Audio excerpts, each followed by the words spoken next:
Let me welcome all of you on behalf of the organizers in this program and particularly the panel members. We will start with Jagmati and continue in the order that Swarna has told us. And let me introduce Jagmati Sangwan, who is a colleague in the All India Democratic Women's Association and has been its former General Secretary. And it is during that period, in fact, that she has, that's fine, we can follow that order.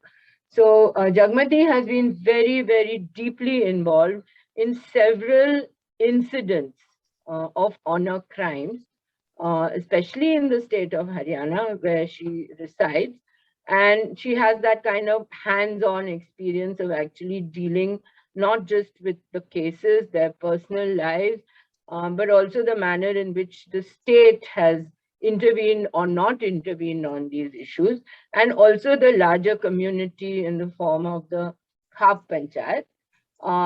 So at the moment, you know that Jagmati is also a member of the Kisan Mahila Samiti that was formed by the Sanyukt Kisan Morcha, especially after there was a rather tragic incident of sexual violence at the Tikri border, where the continuing agitation has been going on about against the farm laws. And so she is now a member of that committee. And she's also, of course, been a sports person, incidentally, herself. And she was also the founding director of the Maharishi Dayanand University's, which is based at Rohtak, the founding director of that Women's Studies Center. So I'm looking forward to listening to Jagmati. We request her to give us about 15 minutes. We understand that she's in a very important meeting of the Mahila Kisan Samiti because tomorrow, rightly, there is going to be a large celebration about the victory of the farmers. And let me take this opportunity, I think, to convey our greetings to all the farmers for their splendid victory on this very important issue and the manner in which they have inspired all of us. And, you know, I think there's a lot of hope in our hearts now today that we can actually make the change. So over to you, Jagmati. Please. Dear Kiran, Swarna, other panelists and participants, panel discussion. First of all, I want to convey my sincere thanks to Prajanya for making me part of this discussion and the campaign of 16 days on violence against women. And coming on the topic, as Kiran had just narrated, that our organization, All India Democratic Women's Association, has been, especially in North Haryana, North India and Haryana, is engaged with this issue of honor crime and honor killing regarding choice marriage. So with the 25 years of experience of our intervention, we have got several cases at legal level, including the Manoj Babli case, in which a landmark judgment was declared where the murderers were punished, and at the same time, the leaders of Khap Panchayats and the police protection officers also were punished hugely. It was the first case in that way, and we are parents of so many couples who have done choice marriage. They work with this with us in our organization these days. And at the same time, we have forced the Haryana government to create couple protection homes at every district level for those couples who perceive some type of violence if they go for choice marriage. On the basis of our experience, we drafted a bill for enactment of law here in India. And the bill was discussed by the group of ministers during the UPA2 government. Now it's pending with the government. On the basis of this experience, what I can say that usually common people around us, they take honor killings and honor crime as due to the generational gap of ideas, or parents' fear of losing control over their son and daughter-in-law, like that. But our experience has been that there is a whole political economy attached to this issue. And the political economy is to maintain the hierarchical social structures and cultural norms in the society. The control of females' sexuality is a crucial issue for the hegemonic sections in the society and the patriarchal setups. This choice marriage, if the women, they exercise their choice on the issue of marriage, there is a seed of formation of egalitarian society coming into existence as a result of these marriages. And it is this concern we feel, which has been given the name of honor here, to control the sexuality of women. This is the crux of this honor, because they feel that if a girl has gone hostile on this issue of marriage today, tomorrow she may claim her property rights and land rights. And with the shifting of land, there is the shifting of power, which they do not want. So for that concern, they kill their own mercilessly without thinking about the future and implications and all allied dangers to this.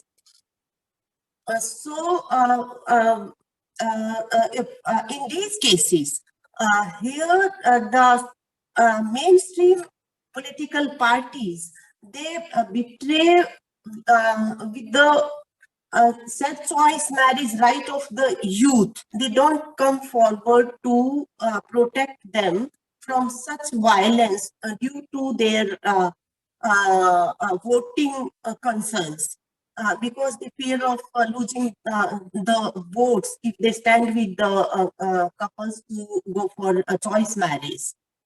The police department here, they ally with the criminals. In some ways, they guide them, and they completely associate the crime, and they make huge money in such cases. And the major distortions made here to punish these couples is by tampering the birth certificate and showing the couples underage and registering the case of kidnapping and rape against boys. The human rights protection agencies, their response is delayed and quite ineffective also. Judiciary here, they don't take suo cognizance of such cases.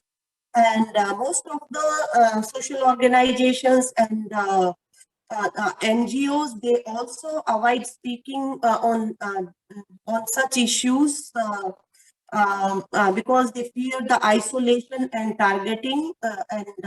We also want to say that we have also paid high cost for taking up this issue, because when we raise our voice against the state atrocity, then we become heroes, great. But if you raise your voice against the social evils of your own community, then the vested interest people, they try to paste you as villains of your society and community.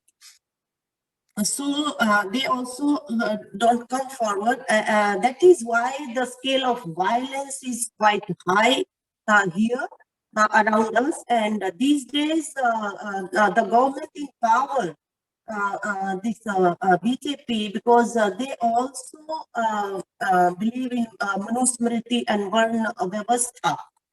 And these people, those who go for killing and making crime against the choice marriage couples, the violence has gone quite high because the indicators sent by the state are very well taken by these reactionary forces at the ground level, and all the state machineries, they also respond in that way. As I told earlier, that we had through our movement, agitation, and so many activities at the national level, forced the government to take up the bill drafted by us for discussion.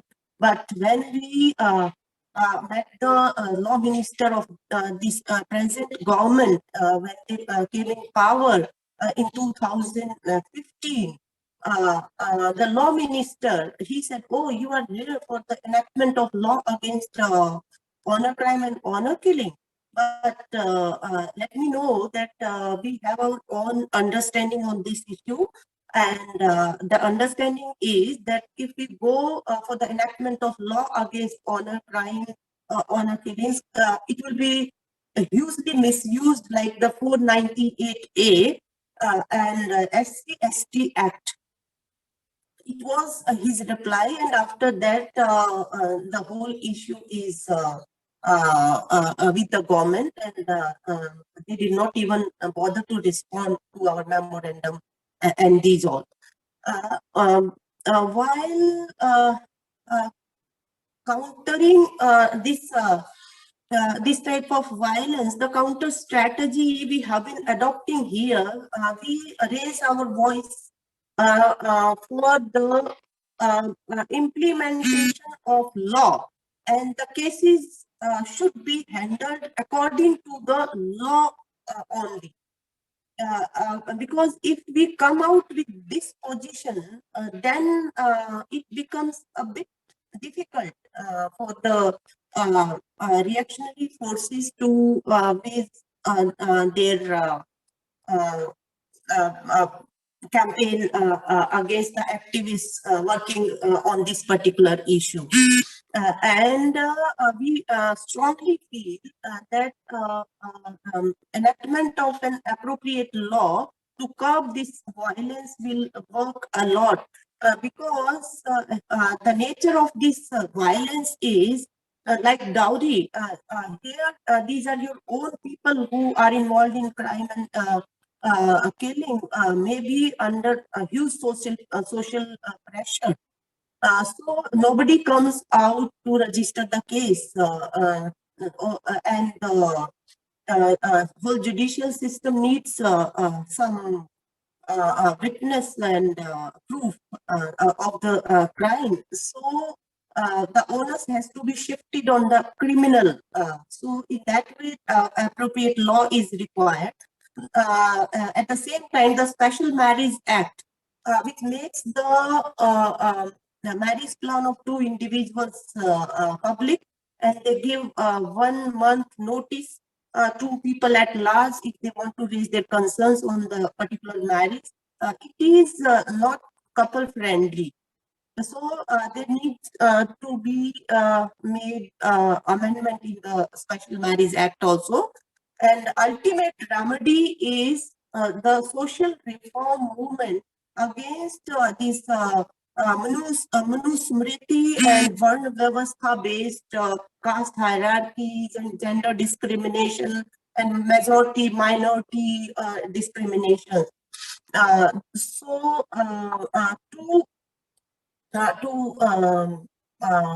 to change our society in tune with our constitution. And it was during our freedom struggle that people fought for this right also, to get married according to their choice. So it needs to be protected with that spirit only. This is what our, mainly our experience has been in brief. Thank you.